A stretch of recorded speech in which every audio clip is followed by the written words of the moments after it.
Hey guys, welcome to the Inner Pivot episode 5. Today we got my buddy Alex with us. He is 24 years old. He's made over $1 million since he started his professional career. And he's been in a wide variety of industries and had his fair share of ups and downs and lessons in his life that I think has made him extraordinarily mature and wise for his age. Alrighty, before we get started, I just wanted to, you know, tell people and tell you how I feel about you, which I've always seen you as someone who is always there for their friends, always true to their word, and as a young man who's always trying to learn, be it through trial and error or through other people's trial and error. And I think your heart is specifically or especially good-natured, and I think that affords you a lot of opportunities. And even when you fall, the landing is softened and the teacher is revealed. That being said, before we get too deep into the weeds, I wanted you to talk about like your early childhood, kind of share what your life and upbringing was like. So, like what differentiates your upbringing from others. Truly, I don't think my upbringing is anything special. I grew up in the suburbs of Dallas, up in McKinney, a two-parent household, everything. But my dad, being a foreigner, right, had a special meaning to us.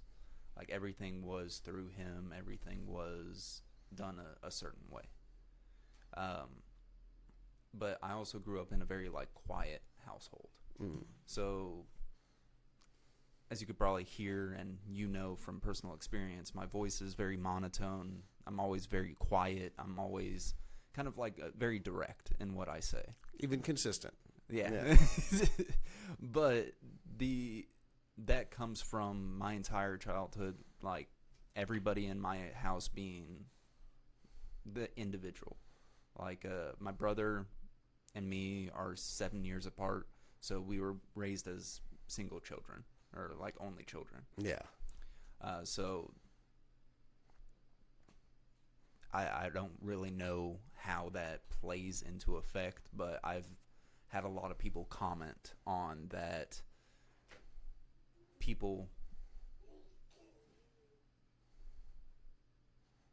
like me having that experience is kind of why the way I am.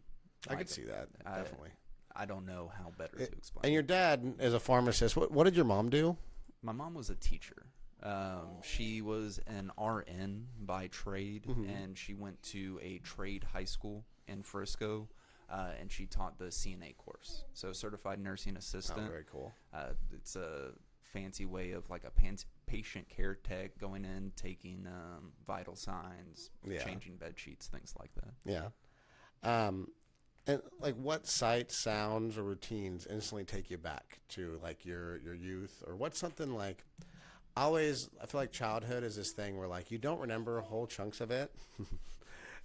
We got my son down there kind of wilding out. He's 6 months old. And he's our only audience member. But so what memory takes you back to your childhood? What lesson did you learn from it? What's something that instantly takes you back to maybe the earliest memory you can remember? The earliest memory I can remember? Yeah, of significance. Of significance, I guess I have this reoccurring memory of my mom driving me home from dropping my brother off before the first day of school. I don't know why that always pops out, but every time I'm going through some little hardship, it feels like, hey, somebody's taking you home. Somebody's leading you in a direction that you probably need to follow. So recently, I've had a couple of different mentors, different friends reach out to me and kind of try to steer me in the right direction, whether that's work-related, personal-related, whatever it might be. To kind of go a little deeper in there, we have a mutual friend, and he's kind of shifted my mindset on how I can do certain things at work, as well as do certain things in my personal life to make it a little bit better. Nice. Any nuggets of wisdom you want to share without getting too specific? Don't let like other people's mentalities change how you're looking at a situation. Def. Like in my department, there's 4 people.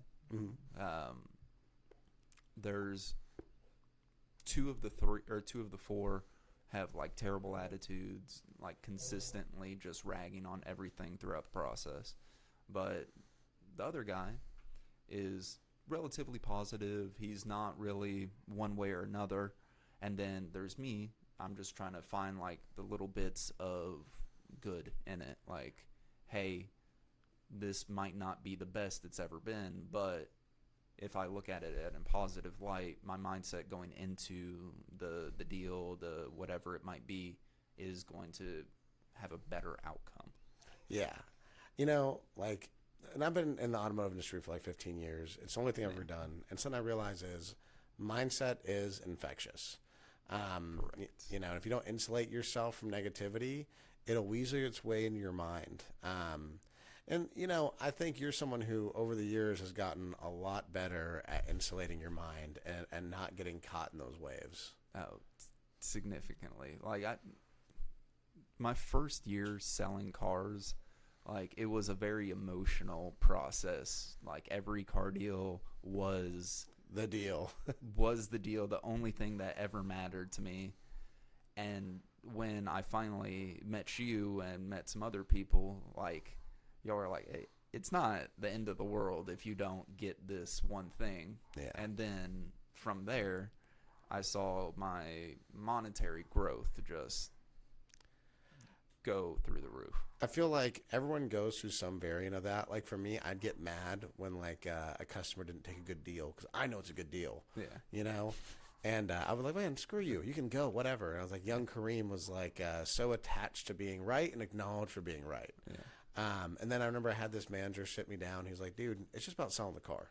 It's not about making them, see it your way or whatever. Just figure out where they want to be and sell the car. And that, same kind of shift, right? Like the importance of being right or the importance of this deal is nonsense. And like a lot of like the inner monologue is nonsensical. Mm-hmm. It's just like reverberations of trauma from your upbringing. Do you feel like there's any like reverberations of trauma from your upbringing that you had to overcome in adulthood? Not necessarily trauma in like the typical sense. Like my mom got really sick when I was about 15, 16. And like going through that phase in high school where everybody's like super awkward, everybody doesn't know what they want to do with the rest of their life, I would go through that all day, and then I would go to the hospital or long-term care facility where my mom was at. Yeah. And just try to enjoy what I could there. And having to do similar situations throughout my time, whether that's at work, like, hey, you just dealt with like a really shitty customer, in like personal relationships, just getting like fights or anything like conflicts with a significant other, just feels like trying to get through it is the biggest thing I've had to go through. What tools do you think you've developed to help you get through it, or maybe see the beauty or the lesson in the hardship? The tools like resistance, like, or not resistance, resilience. Mm-hmm. Like letting like minor details of something flow off your back. Like somebody doesn't remember that it's your birthday. Like I've had that happen to me a countless number of times, but like it doesn't really matter. It's just another day of the year. Yeah. Does it really matter if somebody leaves the toilet seat up or down? Probably just easier to leave it down. Yeah. Like prevent the fights from happening. So the resilience to not let the bullshit affect you, and then realizing, okay, do I want this to become a problem? And if it is going to become a problem, let's just deal with it now. Let's put a full stop to it and then move rip on the down Band-Aid the road. off. Yeah. You ever read Paulo Coelho at all? No. He I wrote don't like The read Alchemist. books, many. For real? No. So he wrote The Alchemist, which is a great book, and Yeah. I got real into him when I was young, right? Maybe like 15 years old, actually. And there's this one story from his autobiography that sticks in my mind to this very day, where he went to the summer camp every year. And one of these things that they did at the summer camp, at the end of the day, they would jump off this cliff into a river, right? Mm-hmm. And he, in avoidance, would always go to the very back of the line. And the terror and fear and discomfort of waiting in that line Yes. was worse than the jump. And one day, for whatever reason, he had this epiphany. And I think that's how it happens. When you're ready, even a leaf from the tree of enlightenment will awaken you. When you're not ready, the whole tree falls on you and nothing changes. Yes. And for him, he just chose to start going to the very front of the line. And then there was no time for that buildup of terror. So he would just jump. And eventually, he started to enjoy it and look forward to it. And like that stuck in a young, hard-headed version of me's mind of like, like, oh man, I'm choosing to be the way that I am. I'm choosing to have that perspective. Do you ever feel like there is a perspective you chose to have that, like, be it through circumstance or just, an epiphany that, like, you shifted out of? Like negativity or depression or whatever. Depression is like a big thing that I've struggled with like throughout my entire life. It's the pressure from outside sources of like, hey, you need to do X, Y, and Z in your life to be successful. Yeah. Like you need to become a doctor, you need to become somebody in the medical field, lawyer, engineer to be successful. And I originally took that path to try to like squash that feeling of, hey, I'm doing what I'm supposed to be doing. But to ward off the fuck up. Yeah. But then just to not be happy with myself and to in turn get more and more depressed. Yeah. But that change of, okay, let me do something maybe I would like a little bit more. And bye, baby. I love you. Do a little bit more of like what makes me happy. And selling cars, doing paperwork, like that stuff makes me happy. Interacting with people.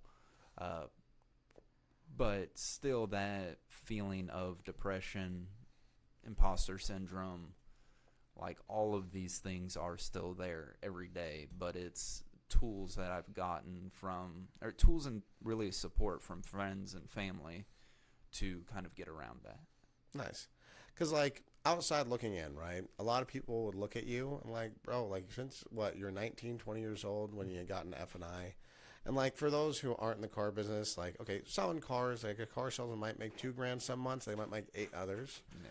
Like, when you came in, it was right during COVID, so everyone was making a good living. Yep. So it was super duper easy. And you were crushing it. So you had the natural talent and likability, and, like, I think the monotoneness and the chillness that you have differentiated you from a lot of sales guys, because, like, you were just naturally more trustworthy, and you sounded like you knew what you're talking about. Even when you didn't, just the tonality hits. Like, tonality is like a song that you sing to people. Yeah. And I feel like, when did you get into finance? Like a year in or less than a year in? Yeah. 11 months. 11 months into the car business, got into finance. Just for context, like even me, like, it took me 5 years of selling cars to get into finance. And I think a lot of people would looked at that as like, oh, he got lucky, right? Yeah. And there's a certain like strain of luck that has to hit it. Right place, right time. But, I would even say, like, okay, there's, like, I see it as mechanisms of karma, right? Like, karma has this way of balancing every, like, 10 years or 5 years. And, I think, like, your good-naturedness came from your upbringing, right? Like, you were too young when I met you to have become your own good-natured person without having that foundation. And so, like, when you got that opportunity, all of us were surprised, even me. I was like, oh, damn, congratulations, buddy. And, like, a lot of people, like, for people who don't know, I guess, that's a 6-figure, like, bare minimum. You're going to make 6 figures doing that job, And you went to college, didn't you? Mm-hmm. What did you study? Journalism and broadcasting. Yeah. Not a whole lot of people in that industry making that kind of money. No, it's like the top. So what I originally wanted to be is a sports broadcaster. Okay. I wanted to be the Troy Aikman on Sunday night calling the game. Yeah. I wanted to be at the UFC event with Dana White sitting next to me and just going over everything. But then I realized very quickly that that's a very hard road to go down. Yeah. And so then from there, I went into being a firefighter paramedic and saw a lot of shit there. Oh, yeah. Dude, you told me some dark stories. Is there one you're comfortable sharing? Just because I feel like that's a fucking crazy job, and those people get, like, what were you getting paid at the time when you were a paramedic? Like, it's something along the lines of like $25-$30 an hour is what the typical paramedic gets. I was working for a volunteer department. Okay. So I wasn't getting paid. Jeez Louise. But like in the at least here in DFW, what typically happens is you'll go to like a volunteer department, you'll work for 6 to 8 months. And then you'll go to like a big city department like Dallas Fire Department, McKinney, Frisco, something like that. That's when you get paid normally or whatever. Correct, yeah. And the guys in Dallas and Frisco, they're making 6 figures. So they have a good living. Sweet. But they're also working 96 hours on, 72 hours off. Yeah. And so and dealing with weird traumatic stuff. It's insane. Absolutely insane. Do you have one you want to share? If you don't, that's cool. But I know you've told me some stuff, before. And I'm like, holy crap, that's these people deserve to get paid a lot more. So if anybody sees like a fireman, police officer, paramedic knock on a door, they'll see them knock a couple of times, say what department they're from, and then they'll step to the side of the door. Yeah. This is me being like wet behind the ears. Not only was I 18 doing this, but also just coming out of the academy, right? And so knock on the door and I just sit there. And like without hesitation, the guy who was mentoring me grabs me by the scruff of my neck and like pulls me out of the way, like just in the nick of time of me hearing a rack of a shotgun and then just lead flying through the door. Jesus. And the guy wasn't trying to harm us, but like mentally ill patient, you can't scare them like that. Yeah. And this is somebody who they've dealt with many of times. They were getting something out of the ambulance, and I was just trying to introduce myself. Yeah. And so bad experience, like right off rip. This was probably my third or fourth call. I was going to say, oh my ever. goodness, that's freaking crazy. Yeah. You kept going back after that? Yeah, like a couple of other times. Like, what did you think after that night? Just what was the thought process after getting shot at your fourth night? Well, so nothing really. Like, I have a weird ability to block out a lot of things, whether that's good or bad. Like you dissociate. Correct. Yeah, very easily. Like, I explain my brain like a white room with 3 or 4 filing cabinets. And I can take in and out of things and then just put the file back in the cabinet, lock it, and then I'll be normal for the rest of the day. It's not that I don't care, but like it doesn't mess with me. Yeah. But there are a couple of ones that do like weigh very heavily on me, and they're probably a little bit too gruesome to share. Yeah, I feel like even that jarring experience getting shot at 18 years old, 4 days in. Yeah. But like some of the other stories you told me that are kind of the gruesome side, I think it speaks to like this, there's a national mental health crisis, I think, that we've just been not dealing with for like decades. And you don't really a lot of these things, they don't matter in broad strokes. They don't mean anything to you. But then when you have like the, conceptualization become an experience, it's different, when you're like knocking on a door trying to be of service to somebody, which once again, I feel like that's where you probably built up some positive karma. Most people, myself included, I would not have shown back up to that. Even if I was getting paid well, I'd be like, nah, I'm good. I'm not going to try and help you and you shoot a shotgun at me. Didn't you have one where like someone flung feces at you from a balcony? Yeah. That's fucking crazy. Of course. No, there's these masks that police carry and paramedics carry. It's called a spit mask. Yeah. It's a mesh mask that you put over somebody's face that will prevent them from spitting at you. It happens with like a lot of people who are just like on crazy amounts of drugs, and they'll just like lose their mind and start spitting. They'll start yelling, everything like that, and you don't know what they have in them. Yeah. So, and you don't want to get that on you. Plus, getting spit on is just disrespectful and gross. Yeah. But one of my funniest things, like we were picking up a drunk dude off the side of the highway because 75 went right through the city that I worked at. Mm-hmm. And just this dude walking on the side of the highway. Police stopped him, had him in handcuffs on the side of the highway. He was just sitting there. And dude's just spitting at this cop. Like there was a puddle next to this cop's feet. And immediately put the mask on, or it's like a little hood that goes on their head. It looks like they're about to go get waterboarded or something for information. So you're going to Guantanamo. You're spitting too much, fella. Exactly. And then he got taken away, and then so on and so forth with him. Yeah, and that's like for a young person to start out in that career field's wild. And so, like, what did you do after that? Like, what made you? What was the last straw for you, or what made you decide to change? Just the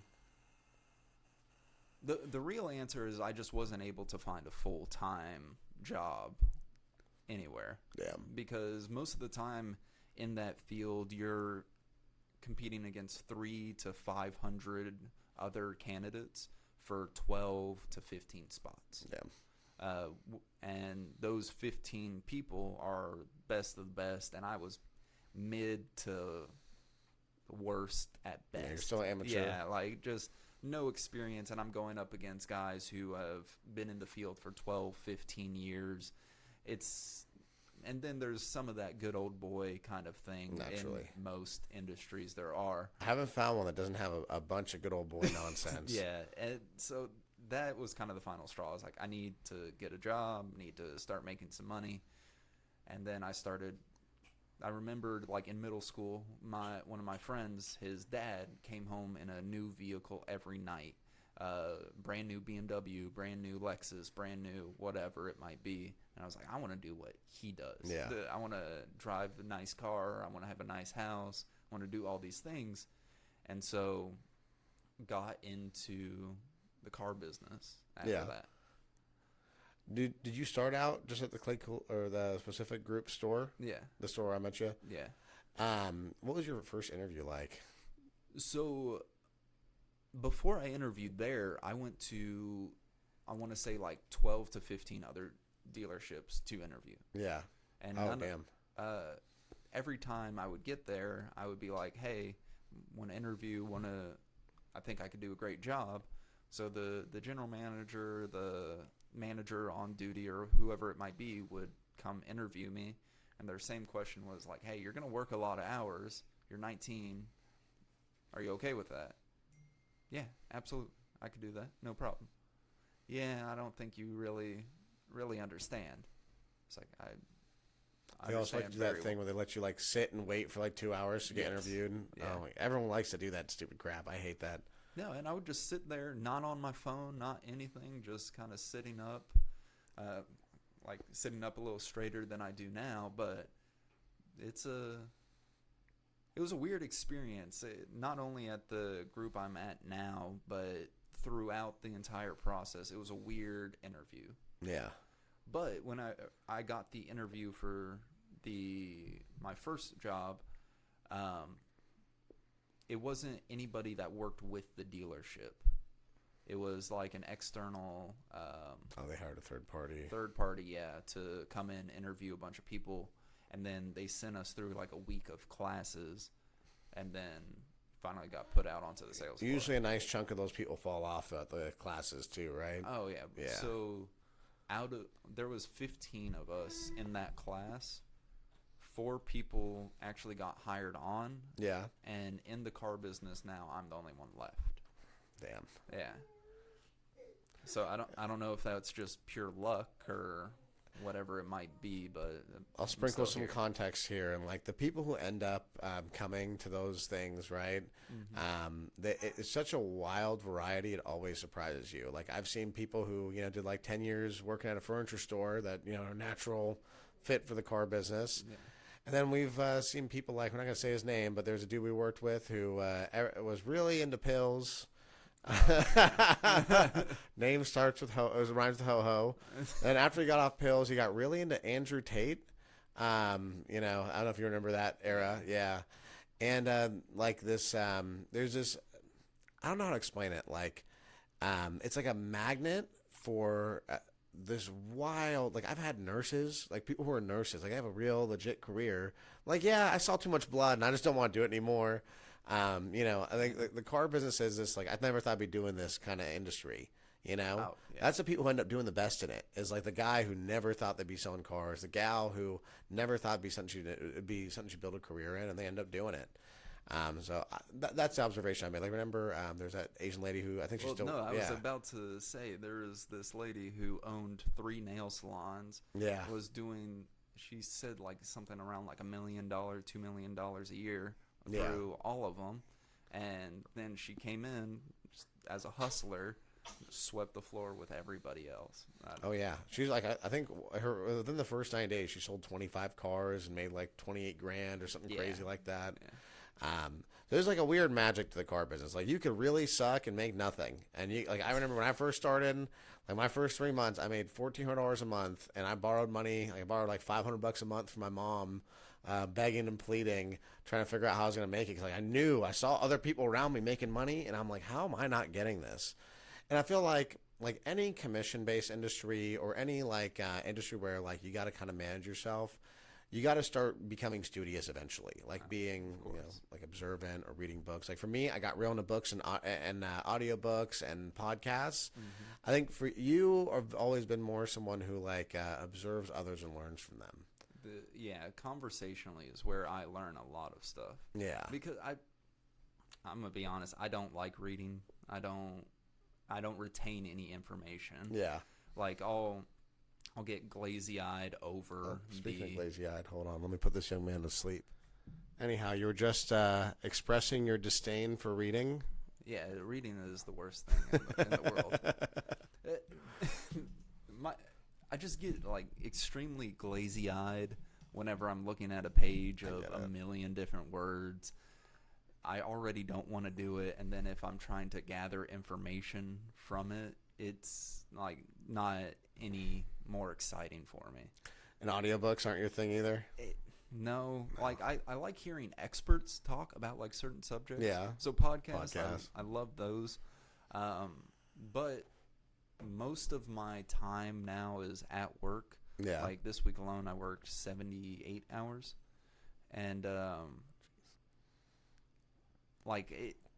whenever I'm outside of work, it's not that I don't want to be learning or like absorbing more knowledge, but I want to enjoy myself. I want to listen to something that's comedic. I want to like a little bit of stress relief. Totes. Yeah. So it's mindset management is what I would call it. Like, right? Yeah.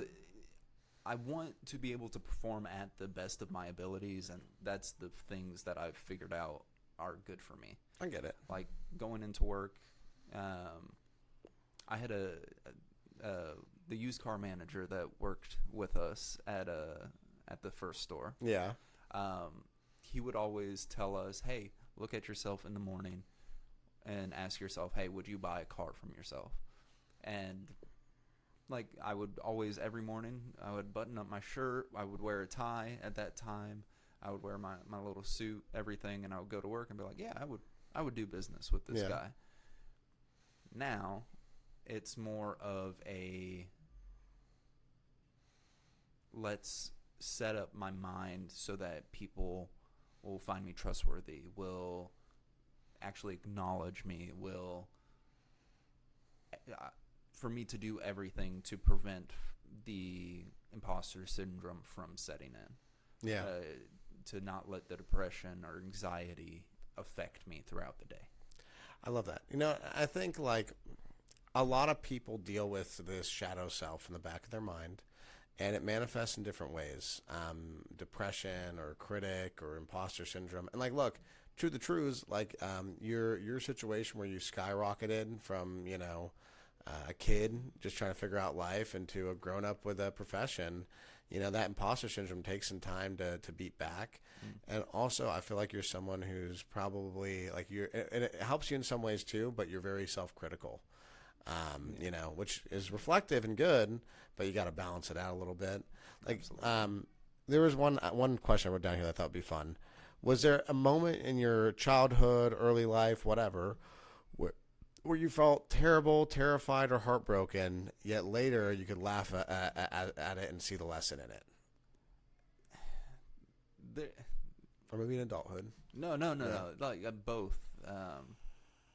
So it's growing up like with my dad and everything. Like things that I cared about it's not that he didn't care about them. They just weren't in his realm of things.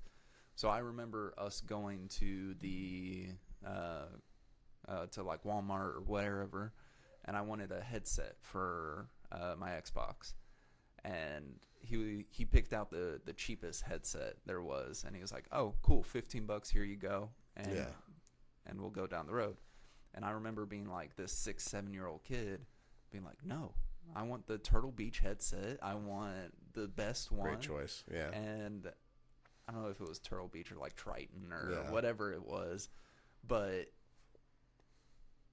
like not getting that, like I was like, this is what the what's going on? Like I felt like true rage for the first time. Yeah. And it, like looking back at it, like I'm very like embarrassed about it. Like I threw a temper tantrum at 6-year-old because I didn't get the headset I want. But like that, and then when I was in, like, there's that situation, and then in kindergarten, I got really sick. I got my tonsils taken out, and I didn't eat for like 3 or 4 months straight. Damn. Like the only thing I would consume is like popsicles because my throat was hurting so bad and I just didn't feel like moving at all. But after the surgery, everything like that, I asked for McDonald's, and like my dad brought it back, and I didn't eat it. And he like got very, very angry. And he's like, "I just got this for you. Why?" Oh, that Arab parent fucking guilt. Oh, I know that shit. And he's like, "Please eat." Like, and he was doing it out of like concern for me. It wasn't because he was genuinely angry with me. The burger will be waiting for you at the gates of hell. Yeah, exactly. Yes, him and God will be waiting to ask you many questions of why you didn't consume. Yeah. And this was 19 years ago. Yeah. Like, but I still remember it clear as day. He set the Happy Meal on my little tray, pulled out the chicken nuggets, opened my sauce for me, everything. Yeah. And I still think about it every day. Like, that's crazy. Yeah. It's crazy what sticks in your brain. No, and it's just the random stuff like that, like, now I try to use those same memories of, like, hey, this is going to sound silly, but, like, hey, you didn't finish your food, then you need to finish your food now. Yeah. Like, in a kind of a transition of, hey, you need to focus on what you started. You can't just leave something half-assed. Yeah. Is kind of what I've changed that memory into. Love it. Of like, hey, you need to continue. You need to complete your task. And our mutual friend that I work with right now has told me many of times, he's like, you are extremely smart, but you do not think everything from point A to point Z. You think from point A to like L. Mm-hmm. Like you need to think all the way through things. Yeah. And do you feel like you picked that up from somewhere in your youth, and it's kind of something that like I always see things in a cyclical context. Yeah. You know, like we exist in these cycles, and the dressing of the cycle changes, but the nature and cadence of it don't until the person experiencing it does. Yes. So, like, growing up as a kid, I was pretty smart, and I could halfway do everything and still pass with flying colors. Yeah. But now it's a little bit more serious. I'm dealing with millions and millions of dollars and not being able to capitalize on that. Yeah. is like, it's the difference between like getting a gold medal at the Olympics or like not even making it to D1 college in that event. Yeah. And so lately I've been struggling with trying to even qualify for college. Yeah. So I've that memory's been coming up a lot lately. Okay, hey, you need to finish what you eat. You need to finish that thought. You need to speak whenever you feel like you need to speak. You need to continue on things. So do you feel like almost like that memory bubbles to the surface as this like trauma reaction to a situation or your acknowledgement of a cycle, and then you've kind of used that as like a mechanism to like, okay, time to be present and time to shift my behavior pattern, shift my approach. Yeah. I don't think it would be necessarily like trauma, but like it's a knee-jerk reaction. Yeah. Like, and when I say trauma, I don't mean like something that specifically negatively happened to you, but like I always think about it like generational curses, right? Whatever your parents carry, they unconsciously give it to you. Like your parents always, they do the best they can with the communication and emotional intelligence tools they have. Yeah. But, no one's tools are perfect. No one is perfect. So there's some, transitional component, right? Speaking of which, did you ever have a point where you realized, oh, my parents are just people? They're not, people I got to be mad at or rebel against, and they're not someone I got to put on a pedestal. I was trying to start an indoor soccer team in high school, and one of my teammates, to pay for the equipment, to pay for the team registration, everything like that, he dropped off, I want to say like $600 or $700 cash, because he had been collecting it from all the other guys just into the mailbox. Yeah. And my dad got extremely, extremely angry. He was like, this could have all been stolen. This could have all been, and he was blowing it way out of proportion. Yeah. And I was like, Dad, it's not that serious. And then me and him got into like a real big bickering argument, everything like that. And we were driving, and we were at a stoplight. Just got out of the car and started walking home. Yeah. And by the time I got home, he was sitting there waiting there. And I'm trying to go upstairs to my room because I'm just fuming mad with the teenage hormones and angst. And I'm just like, it's fucking TNT, baby. Yeah, I get it. And I just push him. Oh, man. And I just push him. I'm like, hey, get out of my way, man. And he goes, oh, big man in the house. And to nobody else, my dad has an accent. Yeah. But to me, he has a very thick Arab accent. Yeah. And so it came out as, oh, buddy, big boy in the house. Yeah. My dad has the same exact accent. And I just, like, the anger just completely melted away. I was like, what did you just say to me? And he was like, oh, you're a big man. You push people now. You put your hands on me. Would you like to take care of the mortgage? And I was like, no, I don't want, what? No, I don't want to take care of the mortgage. I just wanted you out of my way. He was like, okay, well, then you ask for me to get out of your way. You don't just push me. You don't. This is extremely disrespectful. I was like, okay, I'm sorry. And then walked into my room and I was like, oh fuck, what did I do? Like the hand shaking, like anger with yourself, like embarrassment, like just truly, I'm like, oh, why did I do that? Like that was extremely silly. I think humor can be remarkably disarming. And that's like that's a great example of it, honestly, because like the rage of like that first shove of like rebellion against your father, and for it to be met with humor and to be disarmed with humor, there's a beauty to that. Like I have one of the biggest smiles I have on my face that I've had in a while, and like just going back to it, like I came downstairs after that, and I was like, Dad, I'm sorry. He's like, oh no, the big man. Like, and for the next like 3-4 weeks, Like every time I would walk into the room, he would be like, "Oh yes, sir. How can I help you?" Cover your nuts, big man on campus, buddy. And I was like, "Yeah, I'm sorry. I didn't mean to do that." He was like, "No, you want to be big man now. You're going to have to learn." Look, he gave you the ridicule, so you don't ever be pushing people around. Well, and I speak in a very monotone voice, and I've had to work on my tonality, especially at work with coworkers. Yeah. And so I left the dealership that I was at, and I went to 2 or 3 other dealerships. Yeah. And recently I came back to that dealership. Yeah. Within like the first week, I was rubbing people the wrong way. It was specifically like the second-hand man, our GSM. Yeah.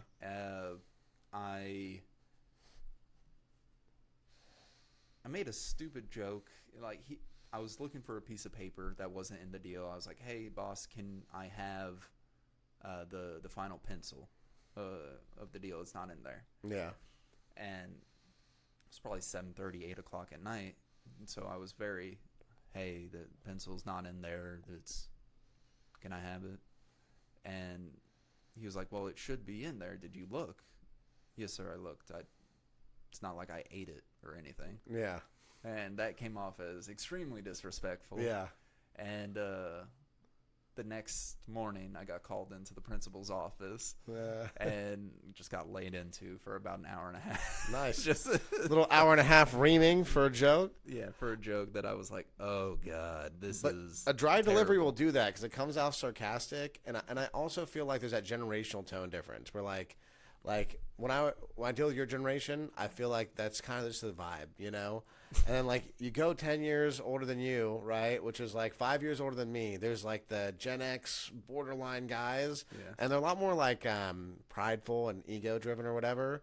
So they take offense easier. And of course, when you're young, I think a lot of time you're like, "Man, I'm just be me. Fuck these guys." But as you get older, you realize like, "Oh no, if I don't learn how to communicate with everybody, it's gonna negatively impact my results." And like, I don't want the way I say something, the cadence and tone of it, to negatively impact my future or my relationships with another human being because I've affected their frailty or their perception of masculinity or their position and role in life or whatever. Like, that's their own baggage. I don't want to interfere or interact with it. Yeah, no, that was a definitely tide shifting moment. I was like, okay, well, maybe I need to think before I act. I think like when you moved stores the first time, right? You got in a different position. You went from finance to sales manager. Yeah. And there were some funny instances there because I was there with you at that store. Yep. Where like, you're, like small things. And we were talking about this in the car earlier when you're on your way over here. Yeah. But like we had a general manager, nice guy. And you had a lot of questions because you'd never been a desk manager. Originally, you weren't going to be one. You were coming in to be in finance. And then stuff moved around. And you were like, you'd always say, "Hey, can you come here, boss? Come here, look at this. Come here, look at this. Can you help me with this?" And I remember one time, this guy, his name was Sonny, nicest dude ever. I remember one time you asked him to come to see you, and he's like, "Man, I just don't get it. Like, I would never ask my general manager to get up and come see him. I would get up and go to his office." And like, I at first I just kind of let you do your thing, and then after a few times I'm like, "Hey man, maybe just get up and go talk to him." But do you feel like there was like other instances like that you caught on to while you were there that maybe you had resistance towards changing? Yes, specifically probably the one that got me the boot from that place. Yeah. Long story short, like I don't know if it's true, but I thought that I had caught the service department stealing from the sales department. Yeah.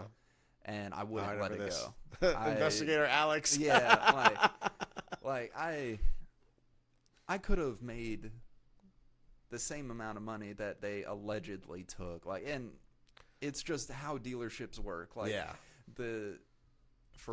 They were charging us for work that wasn't done, but they had the parts on order. It wasn't actually on the car yet, and like being naive and stupid and just not listening to people around me because I had a massive ego because I was 21 as a sales manager. Yeah. That usually takes people like 10, 15 years to get that position. You're managing and leading people who have lived 2 or 3 times as long as you have. Yeah, and I was again, and I'm embarrassed about it now, Yeah. right? But at the time, I was like, no, I am right about this, and everybody will hear me at every mountaintop. Yeah.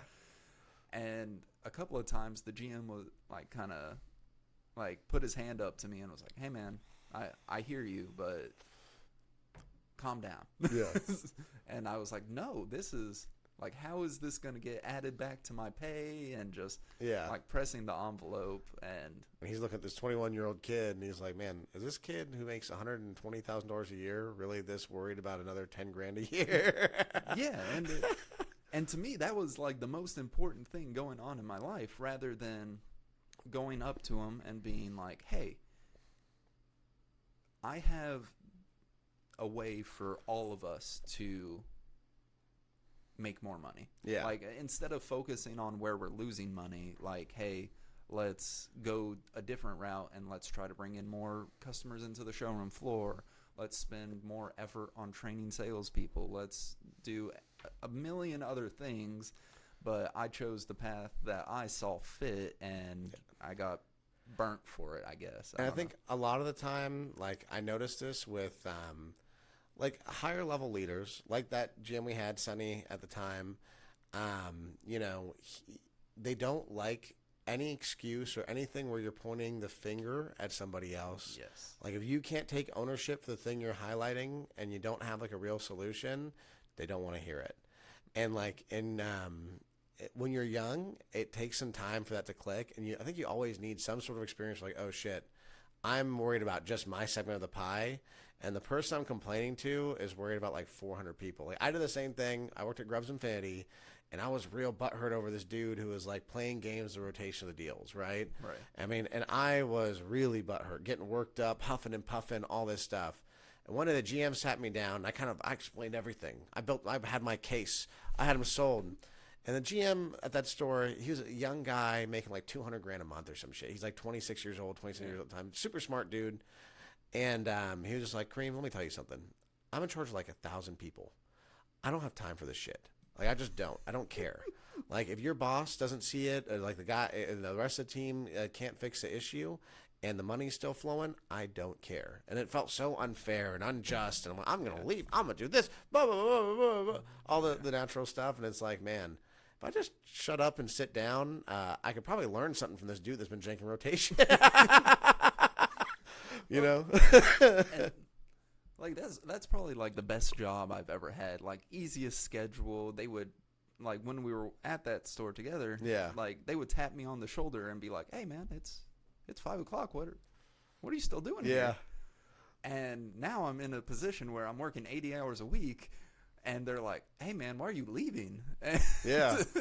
And so from like a stupid mistake where I was completely in the wrong, or I could have been completely in the right, but telling it to the wrong person, like doing it in the wrong scenario, like, it's falling on deaf ears. I would even wire it differently and talk about it differently, because it's not so much a stupid mistake as a beautiful lesson, a funny one, you know, a behavior pattern that you had to have crushed to overcome. And that's how a lot of weird behavior patterns are in my experience. Like, so after that, you went over to work with my old man, right, at this Nissan store, which the way my father runs stores is a lot more long hours, you know, cracking the whip, lose your days off the last 3 weeks of the month. Oh man. Over there, I would get there at like 7:45. And I learned through you and through some other people who have worked with him before, like, he appreciates seeing you do little things. Yeah. So I would make sure that I would walk out there. I would be picking up trash on my way into putting the show on. Yeah, just dog and pony show. Yeah, yeah. Like, to be honest with you, I couldn't care less if there was trash on the lot, as long as it wasn't egregious. Yeah. But, like, to show him those little things, trying to get up more, go talk to customers, trying to play the game. Yeah. In a sense. But then I was like, okay, well, now what? I'm playing the game, still getting yelled at. What do I do? Yeah. And I just became lost at that point. And then while I was working there, I lost my mom. and then that kind of just sent me into a downward spiral that it shouldn't have. Yeah. The effect that me losing my mother had on me was more significant than it should have been. Why do you say that? I mean, like most people would say losing your mom or your dad is one of the more difficult things that we all experience in life. Yes, and I'm not trying to like squash the emotions behind it. Yeah. But underperforming at work beyond underperforming. Like a specific example is like just not caring anymore. Yeah. Getting yelled at, telling the people who are yelling at me, "I'm sorry, sir. I Just don't care. I don't care." Yeah. Like being blatantly disrespectful to people who love me and to people who are trying to help me. I do remember because my dad, he was always close to his mom. Yeah. When he lost his mom, he had to go to Syria or whatever to go Yeah. and, see her before she passed. And, you had to go for a trip. And normally my dad is someone who bitches and complains. He was like, no, buddy, you go. Yeah. You go. I even told him, I feel for Alex, man. That is very tough, very tough. But what I should have done in that situation is, instead of taking advantage of that, is once I did come back to work extremely hard to like prove how thankful I was, to prove how grateful I was that he let me do something like that. So there's a lesson learned there. Absolutely. And I feel like there's another thing where like work can help you heal too. Like just sitting down, grinding, because then you get in this like flow state. And in that flow state, it's almost like a meditative state where you're, you can really think through shit. Like I know like when things get tough for me, or, like me, I worry about the whole world. I worry about all types of silly shit that's not my business. And like I'll just fucking get into rhythm at work, try and find something to laugh at and just get some humor going and shift the vibes. And it's easier said than done naturally. Like, like the canals of negative thought are always so much more entrenched and deeper and stronger than the canals of positivity and shifting into a positive mindset. And something you said earlier, you were putting on the dog and pony show, which like in Buddhism, they call that right action, right? Mm-hmm. So you're doing the right things, but not the right thought, not the right reasoning behind it, you know? I feel like to become the best version of yourself, you got to align your thoughts and actions. Where like, well, why am I doing this? Is it to put on the show? No, this is who I am now. Yeah. I'm going to take out the part of me that did things for show and become the version of me that does things to be of service, does things not thinking of how it can benefit me. Yeah. So after that, you went from sales manager and then salesperson. Yeah. So starting the cycle all over again. And I remember I talked to you a bunch during this, and I knew you might. Would you call that your dark night of the soul? Because I would call it your dark night of the soul. Well, so it's not that it was extremely terrible or anything. Like there was just nothing going on in that time. Yeah. Like my brain was completely turned off. My thought process was none. Like it was just muscle memory getting me through that. Yeah. Like from selling cars and just dealing with customers, everything like that. And I was just like, okay, I'm here. And the GM that hired me was like, hey man, what's going on? You're a sales manager. You're not producing at all. And this was a continuation of why I didn't succeed at your dad's store. Yeah. Of I could care less about this. And that rolled down until one day I was looking for jobs because I thought that I was worth a lot more than what I was doing. Yeah. But in all honesty, I wasn't. Like I was getting paid for what I was doing. Yeah. So results are a very important thing in this business, and I was earning my way. But then this other opportunity finally opened up Oh, there's cat hair everywhere now. Sorry. Yeah. This other opportunity opened itself up to me, and I've been trying to, like you said earlier, match my dog and pony show to my thought process. Yeah. And that's kind of the biggest goal I've been trying to accomplish now. Do you feel like when you're a salesperson, you saw like within your sales managers traits that you had that you didn't like when you were a sales manager? Yes. They became a mirror for you. Oh, immediately. And I started appreciating salespeople more. Nice. Because I forgot how important every car deal felt to that salesperson. Yeah. And like, hey, this customer is about to leave. In that salesperson's mind, that is everything that they're thinking about right now. Yeah. Their house could be burning down, dogs on fire, whatever it might be. But like seeing the sales managers just kind of blow salespeople off, I'm like, oh, that's not acceptable. Like we need to go talk to this customer right now. Yeah. And now in my position, salespeople don't typically do that to a finance manager, but every time somebody does come up to me, I'll be like, hey, okay, let's go talk to them. Let's go see what we can do for you. So during that that cycle, essentially, you re-experience a cycle of your career in a microcosm. Yeah. I feel like perhaps you got to witness behavior patterns that you had developed that weren't great, and also overcome your imposter syndrome to a degree or another, because you got to, oh, nope, now I'm back to selling cars. Nope, look, the same sales manager traits that I had that I thought were negative, or, like the same behavior pattern that I thought was okay, now I see it fully, right? Yeah. Because of that shift in perspective. Absolutely. And, I would say, that's part of the beautiful dance that life has for us. We're it was a dark or difficult time because, we were going from sales manager to sales guy. That's a big pay cut 90% of the time, And, on top of the pay cut and the demotion, you're like, oh, man, all the negative imposter syndrome shit I was telling myself in my head's all true, And, get to swim in those waters for a few months. I remember talking to you, and I know that you've kind of dealt with depression, but I was like, oh, my boy's handling this surprisingly well. I was like, there's a few times I was really proud of you.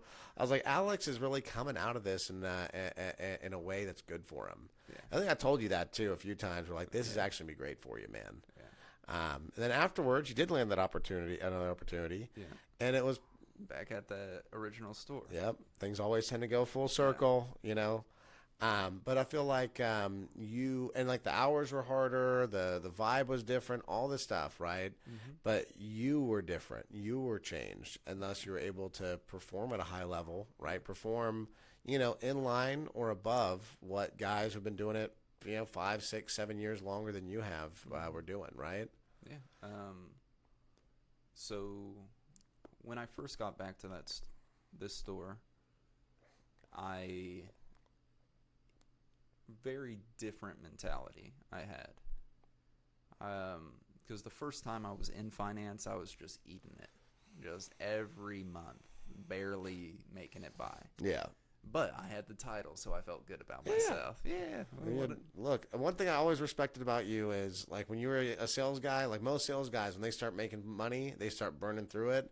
And, you drove the same shitty Honda. The only thing you spent money on was you had nice outfits. You had that, what was that thing? The box thing you would get or whatever? Oh, Stitch Fix. Yeah. Your clothes were always on point. And that's the only thing I felt like you really spent. That and food. You like to eat good. Yes. Which that's a natural part of the car business. Yeah. No, yeah. Oh, we got a cat. Hi, buddy. A little visitor. My little buddy. Oh, Bobby. Yeah. Yeah, no, as a salesperson, I wanted to stick, because you and a couple of other people have told me, in many, many times, hey, once people start making money, they change. Yeah. And I wanted to be myself for as long as I could, for as long as possible. He's just loving it. Yeah, he's vibing. He's like, oh, if you're going to be here, I'm going to get some pets. Yeah, absolutely. But the biggest thing that's changed for me now is like I said, mentality. I want to be that person that everybody sees in me. Yeah. I want to be that person that this dude's going crazy. You want to step into your full potential. I want to, yeah. I Oh my want goodness, to he's a little turning into butter over here. Just truly want, because I've been told multiple times by a couple of different people, like, hey, I could see you being the owner one day. Yeah. I could see you being and doing this at an extremely high level. You just need to sharpen it. And I didn't know what sharpen it meant until now. Like, as you were saying, like doing things the right way, thinking all the way through the process, not just stopping whenever I feel like it's done. Okay, hey, the customer's happy, the bank's happy, dealership's happy. Okay, now it's done. Yeah. And doing it for the right reasons. Yeah, the biggest thing in like our business is money, right? Yeah. And making sure that the owners have the money that they want. Yeah, I mean, I'll tell you, like, that's like the conventional, that's what they want you to say approach. Something I've learned from a lot of, like, observing a lot of different leaders is really the most important thing is people. You know, like, the car business isn't about cars. It's about people. Most businesses are about people. Yeah. And, like, you know, like, I was a mercenary for a long time where I just kind of jumped, like, hey, I don't like this, I'm leaving. Whatever. Hey, I don't like this, I'm leaving. And I'd gotten lucky a few times in life where I was able to put away a nice, like, rainy day fund that I could draw from. So, like, I was like, well, F this. And then, I you know, at a certain point I realized, like, I don't want to be that guy. I don't want to be a person who, like, just leaves because I'm about me. And so, like, when I came to the store that I'm at, I chose, like, to build a team of, like, people that I wanted to be of service to. Right. Like, you know, like the whole crew is a bunch of young dudes. They're all super cool, nice guys, well-meaning. And, you know, like I know when I step out of the person that I aspire to be, I could see it on their faces. Just like, you know, like you ever disappointed your little brother, you know, you ever like, you know, overreact to something and your wife looks at you and she's like, what are you doing? You know, like when someone you love and someone that you know holds you in high regard has a change in how they see you in an instant. Like, you know, I wanted to create that feedback system, right? And I feel like helping people in this industry pays dividends that nothing else does. Like, you know, the buddy system that a lot of guys benefit from at some point started as just two dudes being good to each other. Mm-hmm. Now, eventually it can lead to like a weird nepotistic system where you know, people get opportunities that they aren't ready for, and that's it's a danger unto itself and others. But yeah, I really genuinely from the bottom of my heart, like Eddie, our GM at my store now, he, wherever he goes, has like 15 people that show up with him to the service department. And like, that's something real special. Like, and they're top tier employees driving from an hour and a half away, not for any like crazy special pay. They're doing it because they love working for him. And like once I saw that, like, you know, and even before that with like Sonny, we read that book. We had a book club there at that store we worked together at, multipliers. And I realized like I was not a multiplier. I was someone who was good, that thought too highly of themselves. And, you know, I like didn't like people. I didn't like giving everything I had to people. And like that book and being in that environment of leadership that this group offered really helped me realize like, no, I'm fucking up. I need to give everything I have, and I need to keep learning and give it to everybody and vomit it up so that I can truly be a service. And anytime I start thinking about my own benefit, that's the hand trying to get in the cookie jar. You got to slap that hand. Yeah. You know, 'cause that's not what it's about. Sorry, I didn't mean to go on a rant, but like this is actually something that's been on my mind lately a lot. Because there's like a shift in mental, like in your dynamics as a person when you see it that way. Yeah. Well, my finance director talks a lot about how it's not one person that will get blamed for something. Yeah. It's, hey, the entire finance department's messing up. Yeah. So what I've done now is take that in a different light. Okay, it's not one person that's going to get the praise. It's going to be everybody that gets the praise. So I'm trying to do everything in my power to be like, hey, we gotta Nope. we gotta ratchet it up a notch. Whether that's me helping out on other people's items, or if that's You can just give him a little shove. Yeah, just put it on the ground. He won't bug you. That's my little kitty. or if it's just helping out any way I can. Yeah. It's not just my stuff that needs to get done. It's everybody's stuff, and this just allows me to do so. Def. Yeah. Def. And so I recently became a father like 6 months ago, but you actually had an adopted daughter, right? Yeah. How old is she?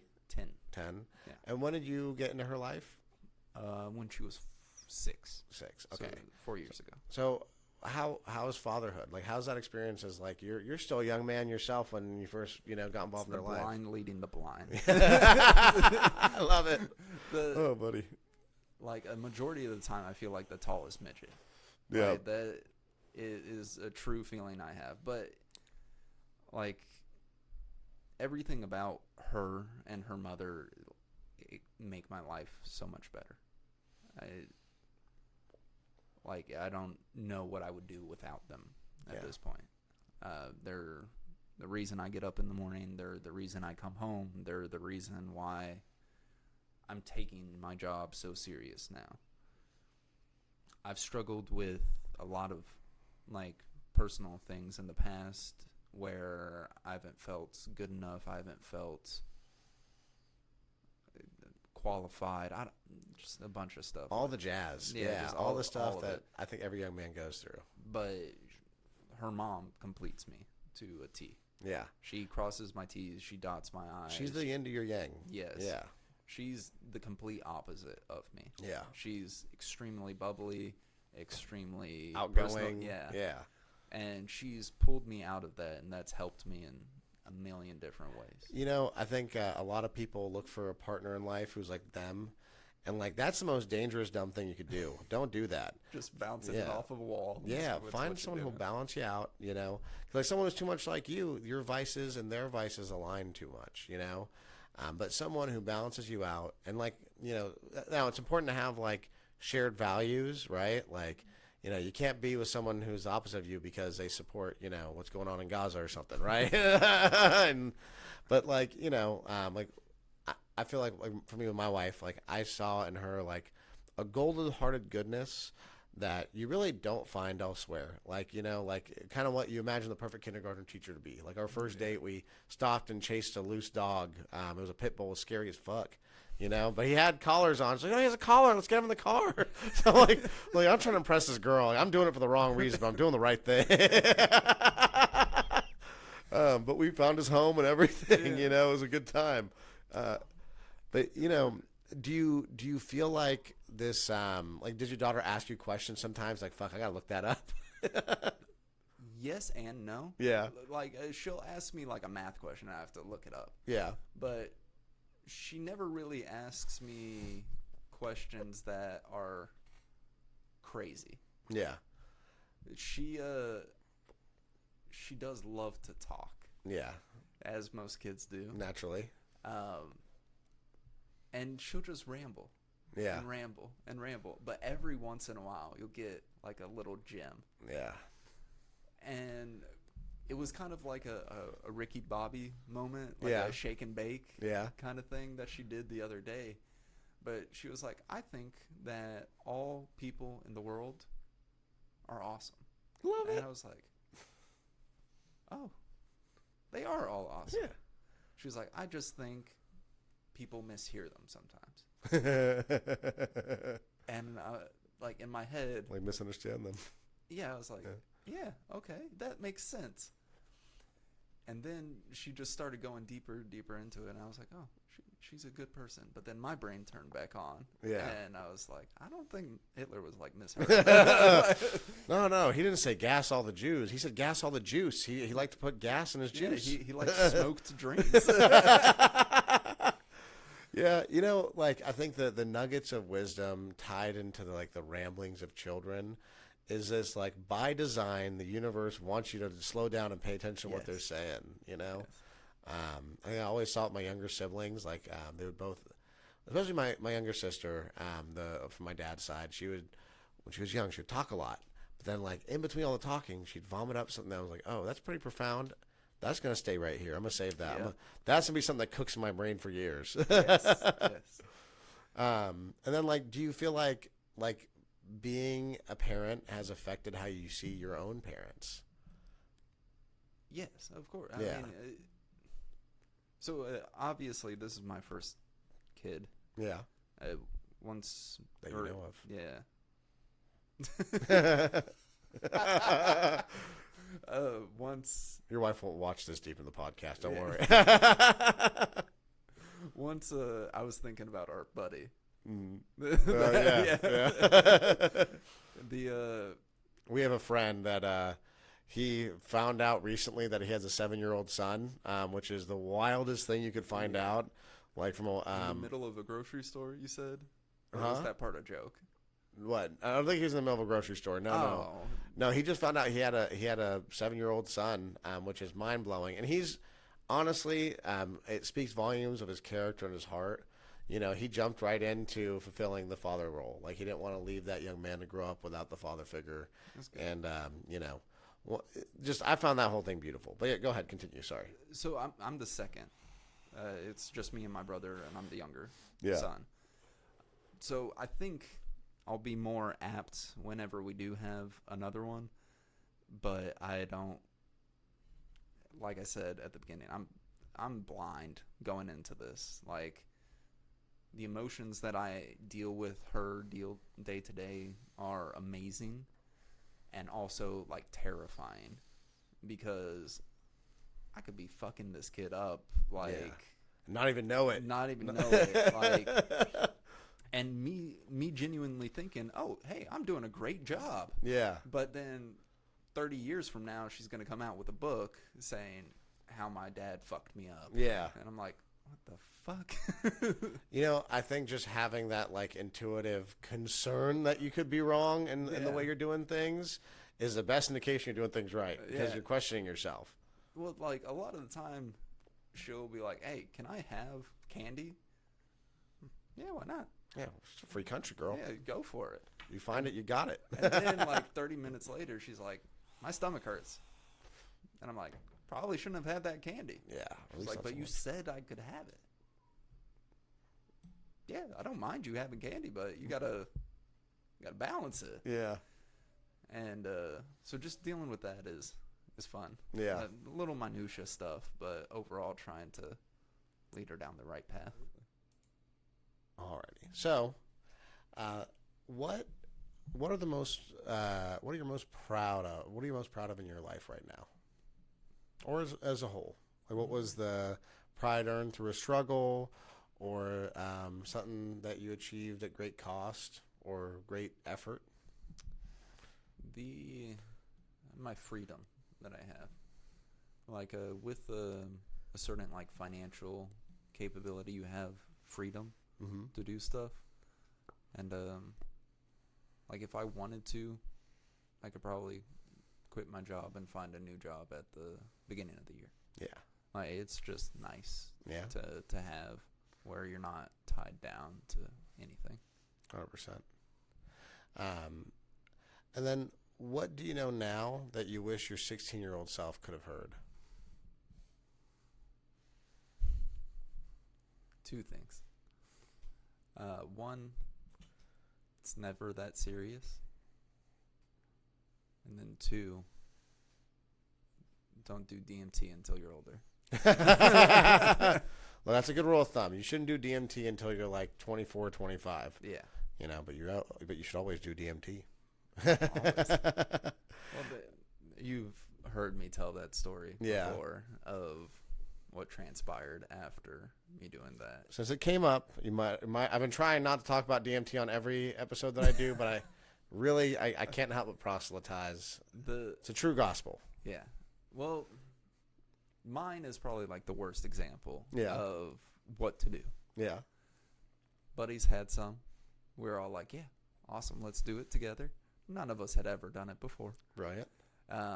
We got it from one of their older brothers, and he went off to college or whatever it was. So we took a weekend before Thanksgiving, and we all took it. I remember by like the third deep breath, like I was in another plane, and it felt like everybody was laughing at me. Yeah. And pointing and like you're not supposed to be here. It just felt like I wasn't welcome. I wasn't anything like that. And when I came out of it, that continuation of that feeling was always present, and it became like very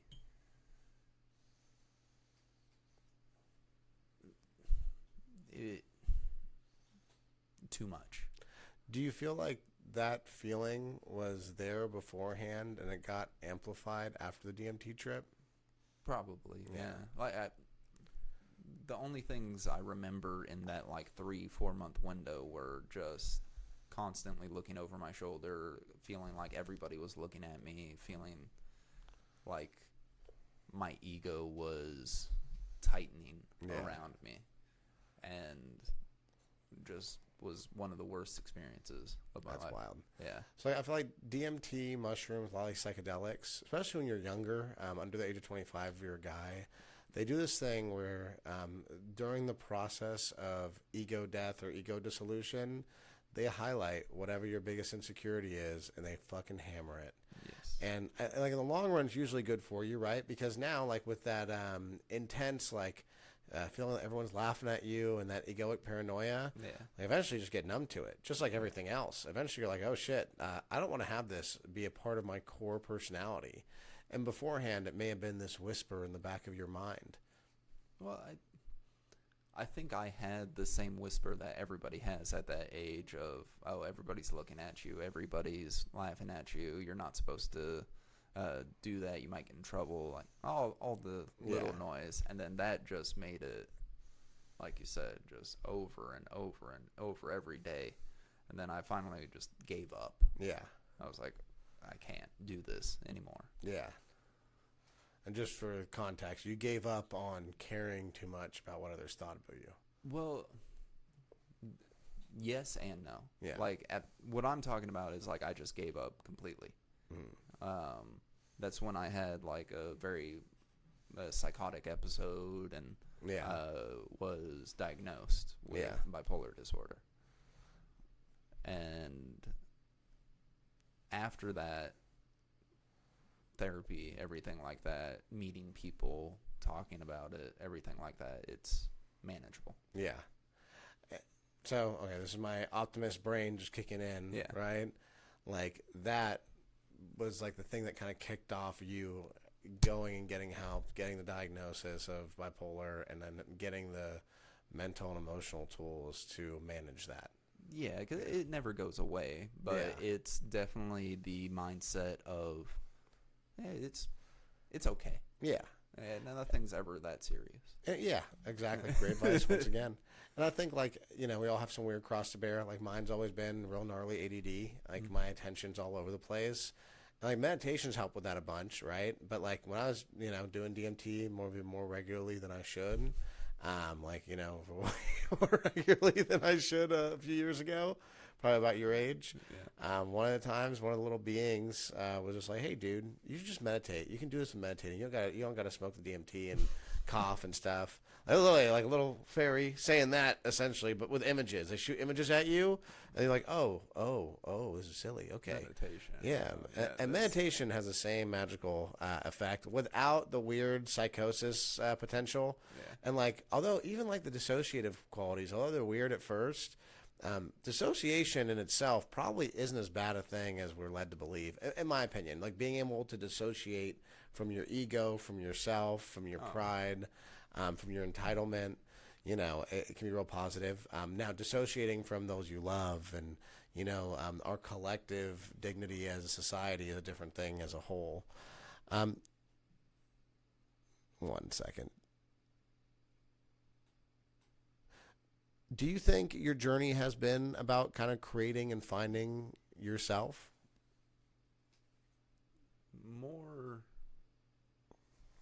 Yeah, more of creating myself. I love that. Because I think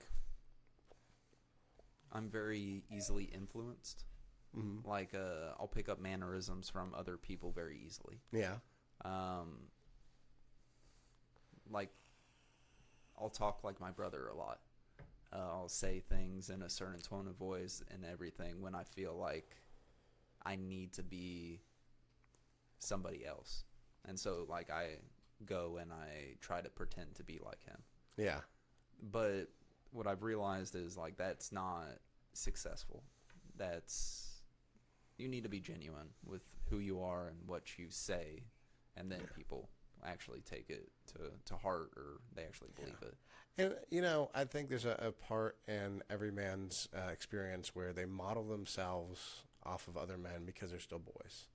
Like I remember I did it I had this GM, his name was Jake, back in Poway, California, and he was the coolest cat. Yeah, I was like 18, 19 years old, and this guy's 27. He's a general manager of a store. Everyone looked up to him. He drove a Range Rover. He had like an envelope in his car where he just kept like 20 grand in cash. And like he was cool. Like, he could, like, stuff that other sales managers and salespeople had trouble saying to a customer, he could say it and make the customer still like him. He just had this coolness to him. So I started like, how would Jake approach this? For years in sales, that's how I would do it. But, at a certain point, we all got to become our own men. We all got to take people off of pedestals. So even like, when you take, your brother or someone that you looked up to your whole life like that, and you adopt some of their personality traits, I don't think that's entirely negative as long as you're doing it for the right reasons. Like if you admire someone's compassion, like look, like I think the whole point of Christianity is to be like Christ. What does that mean? Well, that means that if you get nailed to the cross, you feel only love for everyone involved. The guy nailing you there, the people who put you there, the people watching. Like that's what it's like to be Christ-like, Christ consciousness or whatever. Yeah. So with everything, I feel like there's like a dark side if you go too far, a light side if you go too far, and like that middle path, which I think we all kind of aspire to. All right, last question, then I'll let you go. We'll take the chain off your leg. What do you think a young Alex, like a 15, 16, 12-year-old, whatever, Alex would put down the blunt, baby. Would say about where you are now and what your life's like and who you become as a man? You're with people that love you for you, that want you to do better, that cherish you. Cherish everybody. Cherish everybody around you. Make sure everybody feels heard. What do you cherish about Alex? What's your favorite things about yourself that you've accomplished and the growth that you've achieved as a person, as a man? I'm emotional, and I appreciate that. No, that's beautiful. Yeah. I think especially considering, like the upbringing you had, being able to touch on your emotions is a superpower. Oh, absolutely. Being able to express certain things are extremely hard for me. But I think when I do, it comes across very good. Yeah. I've always felt like you're someone who thinks real deeply about things. Then like there's been tons of times you and I had a conversation. Perhaps we weren't fully in agreement or alignment on it. Mm-hmm. And then like 2 days later you come back like, hey, I was really thinking about what we said. And we'll rehash the whole conversation. And it's like I'm talking to a different dude. And I've always appreciated that ability to shift that you have. And I know you're your own harshest critic, and I know like your inner monologue, there's like an inner bully that you deal with sometimes. Always. And I think a lot of younger men deal with that, and I just think it's particularly interesting that like someone in your situation deals with it because, between lucky breaks, intellectual, just raw power, and just a karmatic positive balance, you've gotten really lucky in life. And extremely. And I don't say that to take away anything from you. Yeah, no. You deserve it, and you've gotten lucky in life. Yeah. To where like we both see a lot of people's credit applications. You make more than like 90% of people out there, and you're super young, and yet you still have to overcome or deal with like things like imposter syndrome, depression, stress, whatever. And like to me, when I see that, I see you as like a vessel of this lesson of like it all starts inside. All the work's inside. The pivot's from within. Like you can't overcome these things through any level of success. That's why like the most insecure people end up at they're the richest guy on Forbes and they're still broken by insecurity. Absolutely. And one thing I did, I don't know if I was talking to God or just talking to myself or in general. maybe both. Probably a little bit of both. But I asked for strength in something. Mm-hmm. And over the past week, past month, past 2 months, like I've had a lot of opportunities to show strength. So I don't think it's I think it's those that are allowing me to become better, become stronger, become more confident in myself. Because I'll go into a deal now and I'm like, I've done this 1,000 times. I've signed up 1 million different customers. There's really only like 3 or 4 things that they could say to me that I'm like, I couldn't. Yeah. I don't know what to tell you. But other than that, I appreciate the struggles that I've been through to now have the wherewithal to be good. Yeah. A man without hardship is a boy. Yes. Well, is there anything you want to sprinkle on at the end? No, Alex, thank you so much for being my first guest. I appreciate you so much, buddy. Absolutely, buddy.